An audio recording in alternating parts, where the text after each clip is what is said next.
I have a question for you, Citizen Oluwatosin. A lot of people have been asking Nigeria if it's actually a wise decision to sell a plot of land for 15 million naira and take the money to jackpot out of Nigeria. Welcome to the Diaspora and You podcast. Today we have in the house Citizen Oluwatosin. Hi friends, I'm Citizen Oluwatosin. So I have a question for you, Citizen Oluwatosin. A lot of people have been asking in Nigeria if it's actually a wise decision to sell a plot of land for 15 million naira and take the money to jackpot out of Nigeria. What do you think about that? It actually depends on individual goal and what each person wants for their life, and also the destination they are traveling to. I would advise that before people think of traveling to any country, they should do their research very well about the country they want to travel to, the weather there, the healthcare, the schools, if they have kids. The misconception is that why should someone sell their plot of land for that huge amount of money and travel? But then, what I want out of life is different from what another person wants out of life. Some guys just want security. They just want to live a good life. They just want to be secure. They want to sleep and wake up the next morning not having fear that some guys will barge into their room, or they want to travel. They want their kids to attend good schools. And if they have all this money and, sorry to say, in the location Nigeria they are, they might still live in fear. But so traveling for some guys is a form of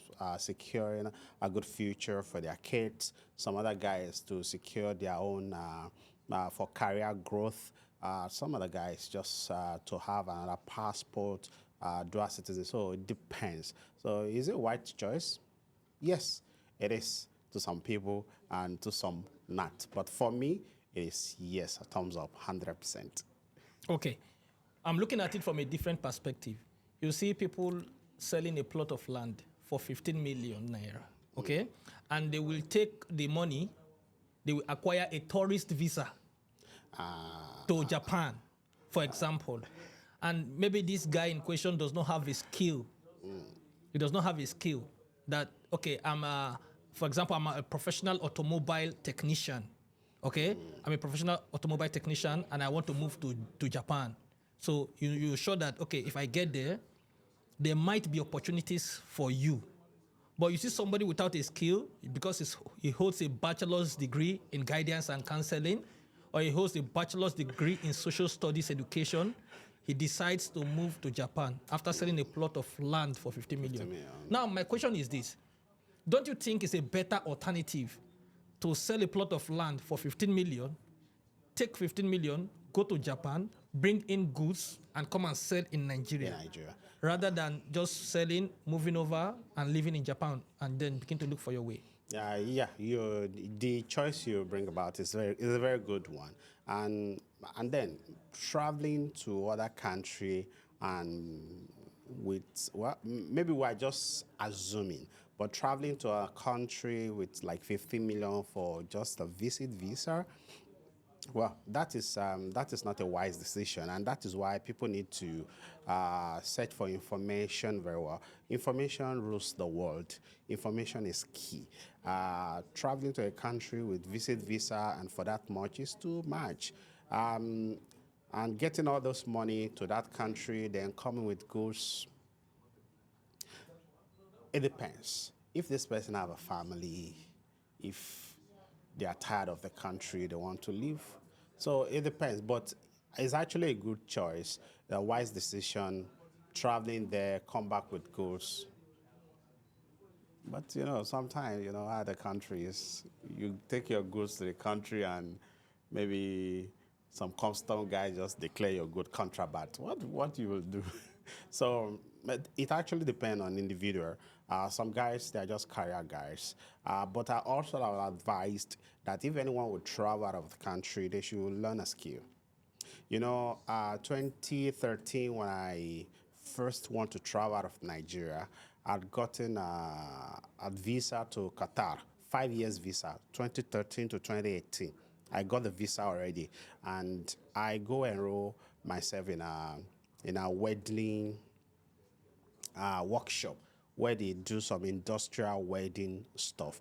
I did like 2 weeks there before I stopped because I wasn't gonna go to Qatar. And the reason is because I searched for information and I get to know that Qatar is going to host the World Cup and a lot of construction is happening there.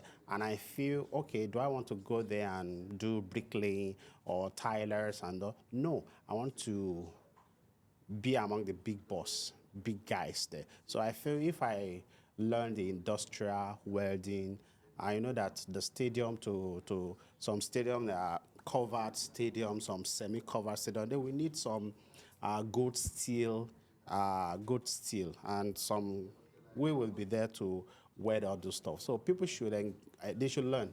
Learning this handiwork, unlike before, where you have to go to a workshop to learn for 2 years, 3 years. All those are not there again. You can learn within 2 weeks. You can learn within a month. I learned Ankara bag and shoe within a day. That was 2011. Yeah, but still, Accra bag and shoe is a skill that you can use in Nigeria, basically. It's not an international skill. But that is, forget about the fabric. It can be Ankara, it can be a leather bag. Yeah. If it's in Nigeria, it's Ankara bag and shoe. Yeah. If I travel to Italy, it's not leather bag and shoe. Yeah, but you cannot learn leather bag and shoe in 2 weeks, just the way you learned Accra bag and shoe in 2 weeks. You have an idea. Yeah. So if there are two guys traveling out of the country and one has learned something, even knowing the elementary of the trade, and the other guy that is a novice, for the other guy that has the elementary, I think if they put the two of them in a factory in Italy, one will function, at the one will have idea that this is this. The other one just like the other one will be a complete novice. So having an idea is something. As Nigerians, you can build. Having an idea is something. Then you can build on the idea. You can build on the idea as time goes on. So I will advise everyone should get a handy work because everyone should get a handy work. But when you travel out of the country, that is when you know that all this your plumber work, you just call the plumber to come fix your grass outside, you call somebody to come and clear it. If you travel abroad, now you go clear your grass by yourself. Yes, but still, speaking about Qatar, you were talking about traveling to Qatar. And you see, I had some of my friends also back in Nigeria. They sold a plot of land for 6 million. One of my friends, in particular, sold a plot of land for 6 million. He used the 6 million to go to Qatar because he was thinking that during the Qatar World Cup, people are going to be harvesting money like in Qatar, you know? And then when he got there, he was an automobile technician because he heard that a lot of people will be coming in from Dubai, from Bahrain, from Oman, from Saudi. So he was thinking that there's going to be a lot of jobs for automobile technicians in Qatar. But when he got to Qatar, I tell you, that guy struggled and he stayed in Qatar for a long time. He couldn't even find a job in Qatar. Finally, he had to go back to Nigeria after spending 6 million. If he has used 6 million to open a restaurant in Nigeria, don't you think that could have been a better option? Somebody that opened a restaurant of 6 million naira in Lagos, you know, or in Asaba, I think he could have been able to make more money, more than somebody that used a tourist visa and 6 million to buy a tourist visa and a ticket and entered Qatar.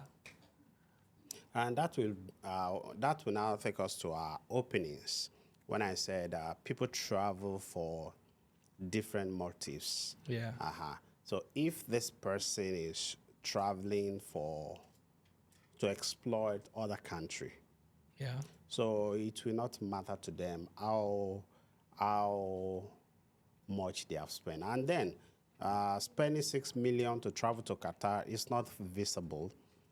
It's not visible, but then, you know, people fall into wrong hands and they spend a lot of money, but it's not visible. But when people travel also, they should understand that they are not going to make the money overnight. The money they have spent traveling to those countries is an investment. You don't make your investment within even 1 year. So if we travel with the mentality that after 1-2 years we become very rich, life is not Nollywood. Life is not African magic. Like somebody will just pick their bag from their village, go to Lagos, and within the next December, they are going back home with cars. Life is not like that. Real life is not like that. It's an investment. When you travel out of your country, travel abroad is an investment. You need time. At least the first 6 months, you need time to balance. At least the first 6 months. When I came to Dubai, I had a job already. In my first month, I had a job already. But the first 6 You're months... actually very lucky, though. A lot of people came to Dubai and 5 months they could not find a job, but they did about 8 visa change, 2 visa change, 3 visa change. I had 2 jobs. I had one with GMG, I had the other one with Apparel Group. So I was like, which one will I go for? Which one has more money? So even though I had a job, my first 6 months I was struggling. My first 6 months in UAE, I stayed in 3 Emirates, and those first 6 months I stayed in 6 different rooms.